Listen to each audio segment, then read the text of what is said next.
This week we head to Orkney for an Island Single Malt Scotch in the form of the Scapa? Skiren? Scapa? Find out shortly. Yep, it also calls itself the Orcadian. So if you want to hear about this tiny Pernod Ricard distillery, then stick around and don't you dare Scapa. Oh. And why not head over to our social media accounts, Whisky and Things podcast on Instagram and at Whisky and Things on Facebook and Twitter. Yes, and it would help if you rate, review and subscribe on all your podcast platforms. And apparently, as we'll be discussing at the end of the show, we're on Facebook now. So, Dave will talk about that later. It's a really interesting segment. Yeah, really interesting. Yeah, so stick around. Don't scarp. Yeah, worth listening. Same joke twice. You're listening to Whisky and Things with Nick Kent and Dave Giles. Welcome to episode 109. I'm Dave Giles. And I'm Nick Kent. How are you, Dave? I'm good, mate. I'm tired. I'm tired. You can hear I'm a bit croaky. All the wedding gigs this weekend. Wedding season definitely started. We did one together, didn't we? Yeah, we did. We did do one together yesterday. We did. I almost forgot. Yeah. Thought I'd lost my sunglasses earlier afterwards. I don't know why, but that really ruined my day. And then I found them. They were nice sunglasses. Yeah, I found them. It's all good. Those your space ones. They are. The only time I've ever had expensive sunglasses. So yeah, we'll look after those, mate. Exactly. But anyway. Also, Nick, I had a lovely night on Saturday because my wedding gig on Saturday was an afternoon. I had a Saturday night with a barbecue, drinking Gold Fashions. Oh, you did the Gold Fashions? I did the Gold Fashions. What whiskey was in that? So I can't remember what we did Aberfeldy 6. No, 12. Aberfeldy 12 with some honey and bitters and ice. All the other ingredients. Mate, sublime. Nice. I mean, I nearly polished the bottle off. Not on my own, but we nearly killed the bottle because they were such good cocktails. So, yeah. Well, that's good to know. What episode was that? Was that 2 weeks ago or 1 week ago? It was only a couple of weeks ago. I can't remember. It was a couple of weeks back. What did you do last week? They're flying by, listeners. They're flying by. Good Lord. Well, let's get on with this one and make it fly by even quicker. I didn't ask you how you were. I just talked all about me there. I'm knackered too. I ran my first half marathon distance today, so I'm a bit achy. Congratulations. Thank you. Well, I hope you rest up for the next couple of days. I will. But no, that was good. I didn't plan to. I was planning just to beat my 16K I've done before, but then I did a bit of a Forrest Gump and it just felt good and I just carried on running. Mate, that explains why your hair looks longer and your beard looks longer and everything since I saw you yesterday. Yeah, I went from coast to coast, mate. That's hilarious. Anyway, mate, it just felt good. So you'll be in Liverpool before you know it. I know, mate. I know. Anyway. Mate, did I ever tell you about the time I ran 5 miles a day for a month? No. By the end, I was so far away from home, I had no idea where I was. Sting me! Please.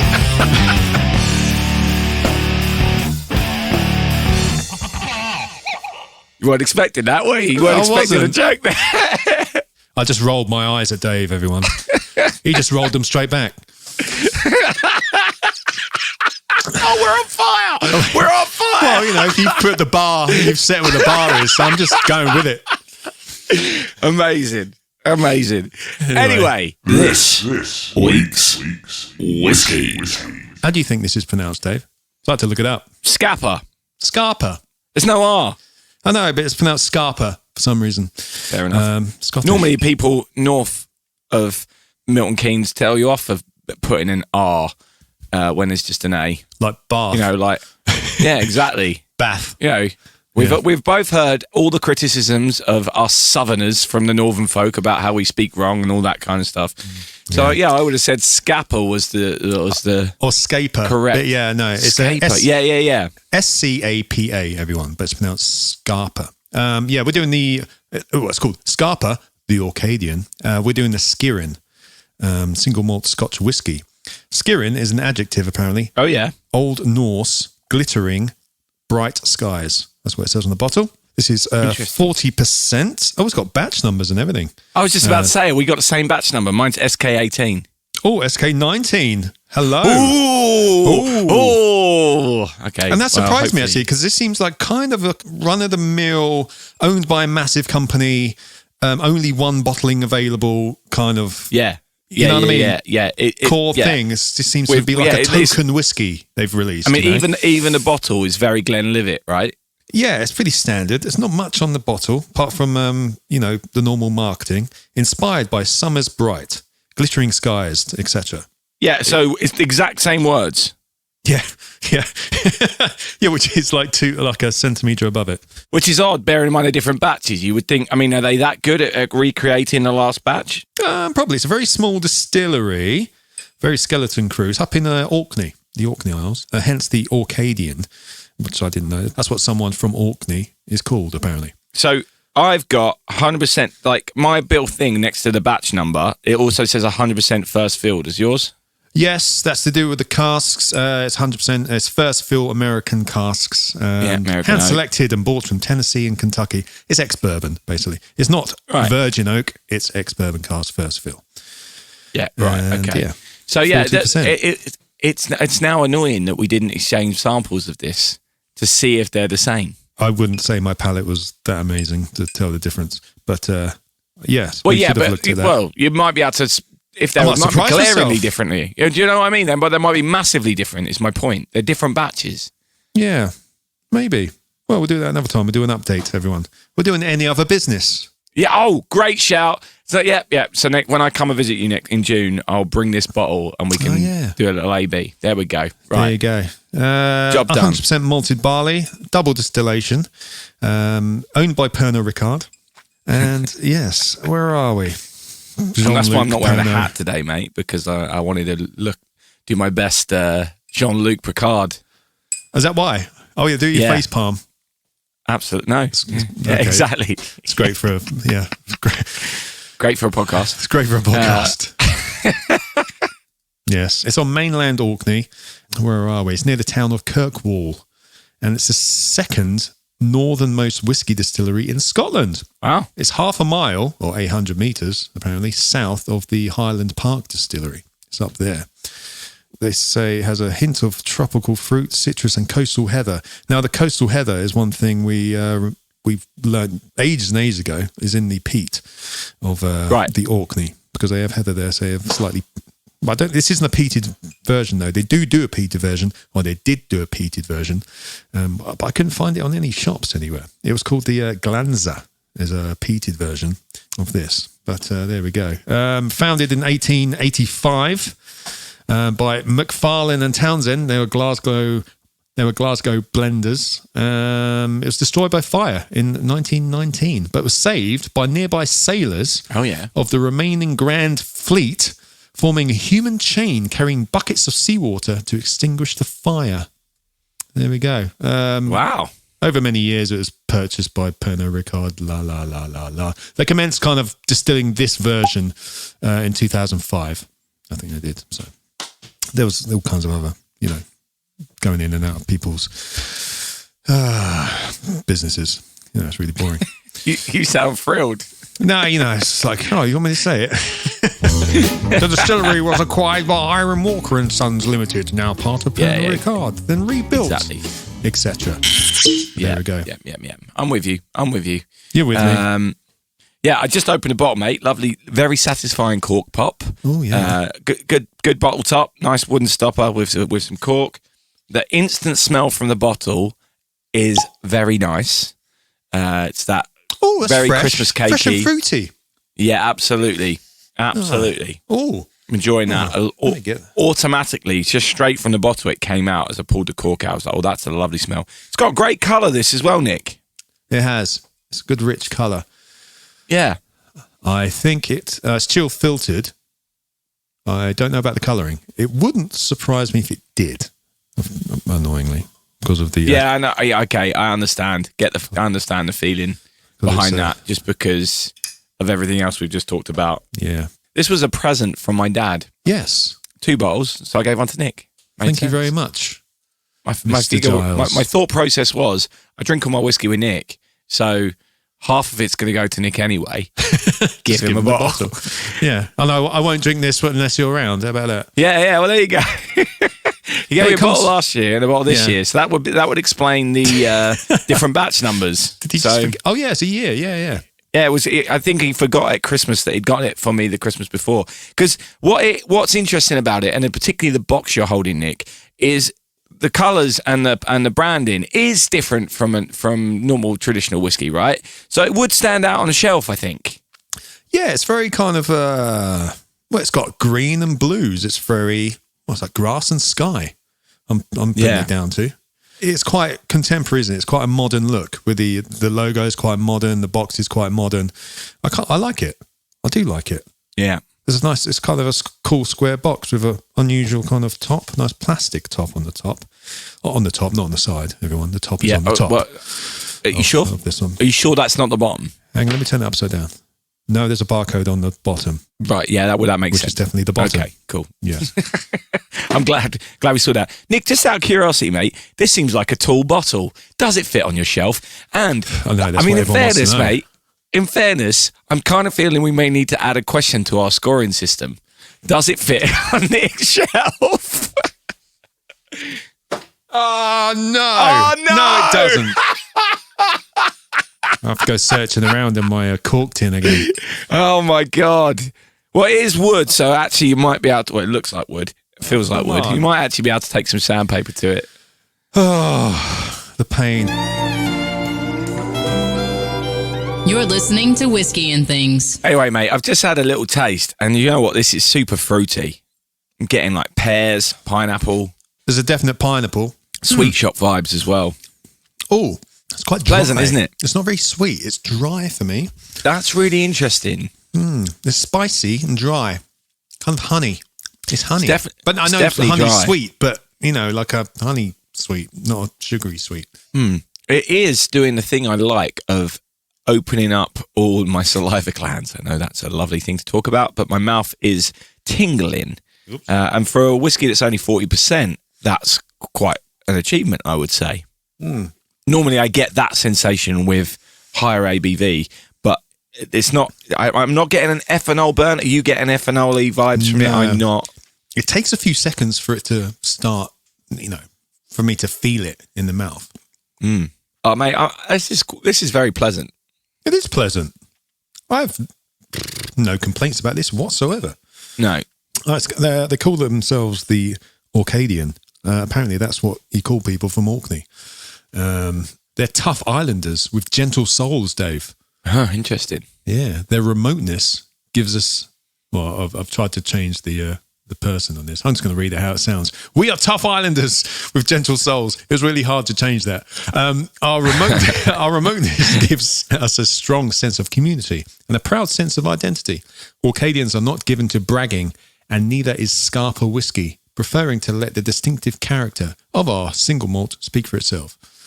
Are you getting that from their website, mate? That's from their website, yeah. It's a pretty website, isn't it? It is a pretty website. It's got a couple of people who work on there. It's kind of a small skeleton crew who run it, and there's a couple of people on there. I'm gonna take issue with one thing I'm reading now. I clicked on the page that says "Our Whiskey," and the first page it says "Our Whiskey." Scapa is a surprisingly smooth and honeyed single malt whiskey, a unique taste profile for an island malt. What does a honeyed single malt whiskey mean? Have they actually used honey within the process? No, it just means that is maybe a strong note people will pick out. Which you definitely pulled out. So in that sense, wonderful. This would be great in a gold fashion, mate. On the website, I would like there to be a cocktail section. There's not. But alas, it's a beautiful looking website. Loads of great imagery from the island in the background of all the different shots, which is nice. Yes. I think this may be one that Pernod Ricard use in blends and stuff. Things only have one bottling.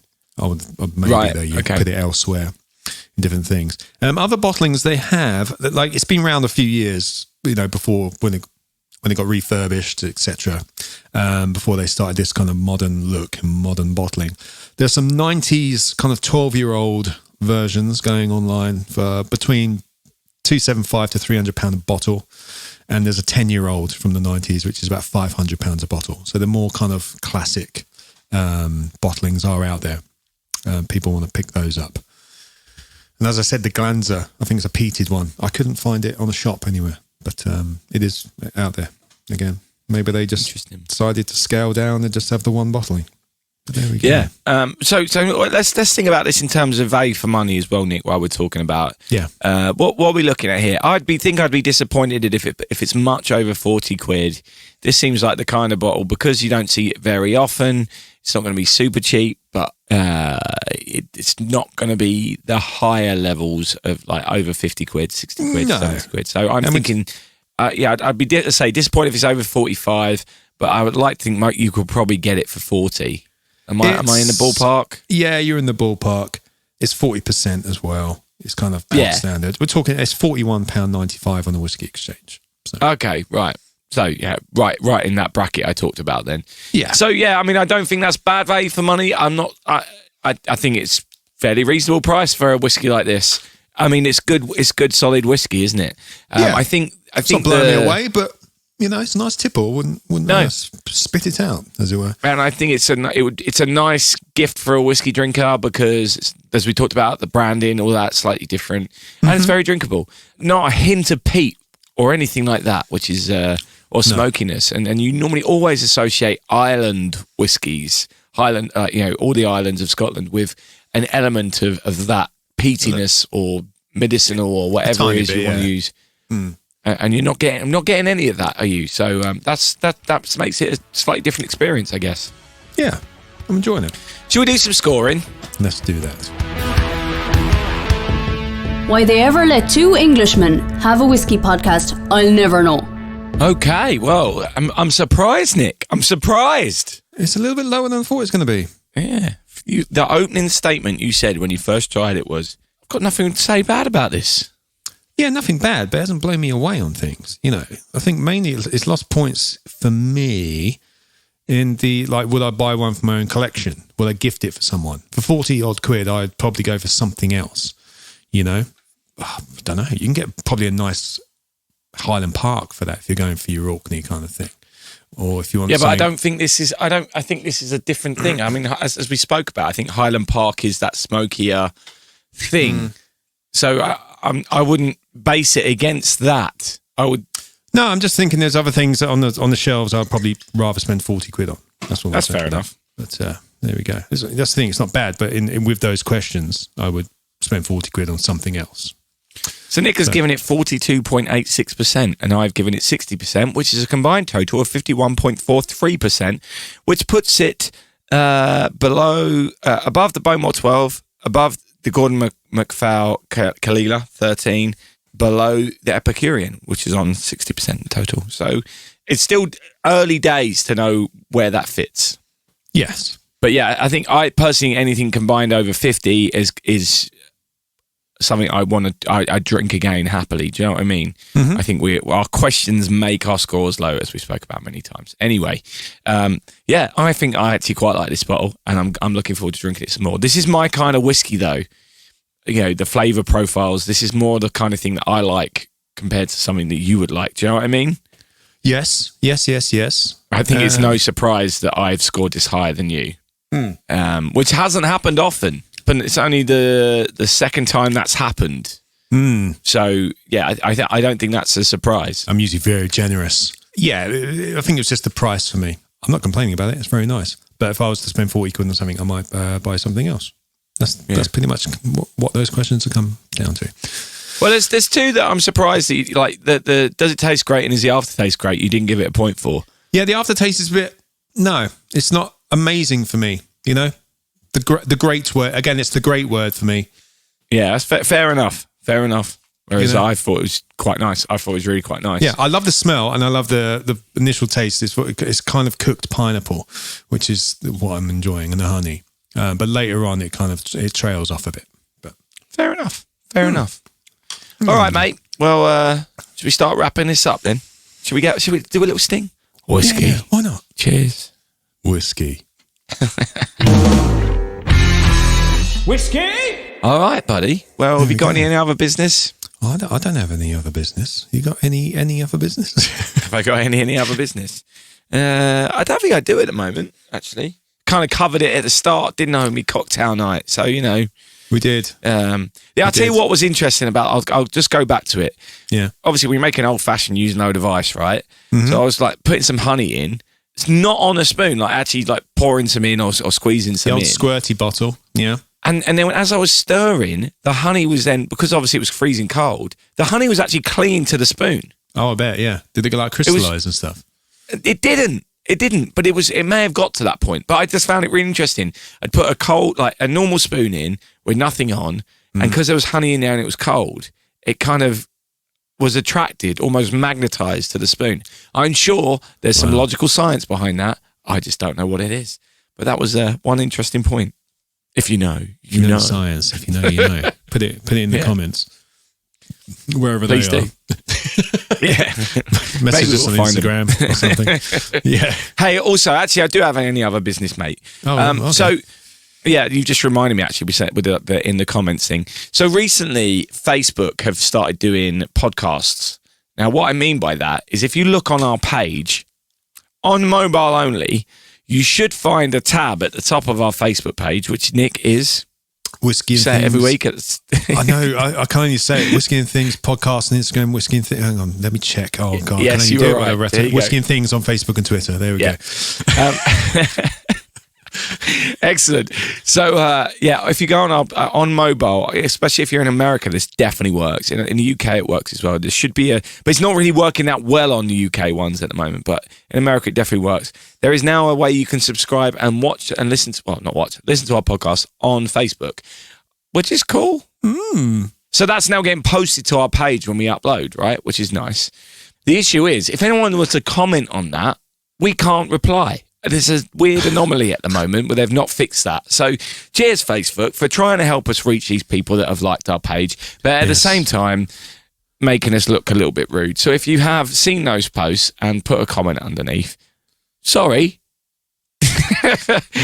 Drop us a message with what you wanted to say. I mean, it's difficult to even find those comments as well. It's not like we don't even get notified about them. Facebook's a bit weird, isn't it? It's they're trying. Basically, it feels like they're trying to introduce something, which would be really great, but they've not actually thought it through or bulletproofed it before they've done it. Do you know what I mean? Yes. Yep.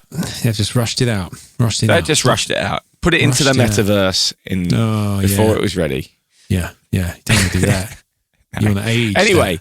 I'm sure everyone has turned off at this point, but by all means, if you're a tech person, you want to have a look on your phone, see if it works. If it does work, let us know, because I think it works. It might not work. I think it works. It thinks it works. I do think it works. Yeah. It might not work. Sometimes that's the thing. Sometimes it goes on and works. Sometimes it doesn't. So I don't know what's going on. Anyway. Right. Yes. Nick's bored with this. So. I turned off a few weeks ago. Yeah, mate. Well, the Angels have had their share. You definitely have. I've had mine. You've had yours, listeners. So, cheers. Thanks for coming. You just switched off again. Whiskey and Things has been brought to you by And Things Production.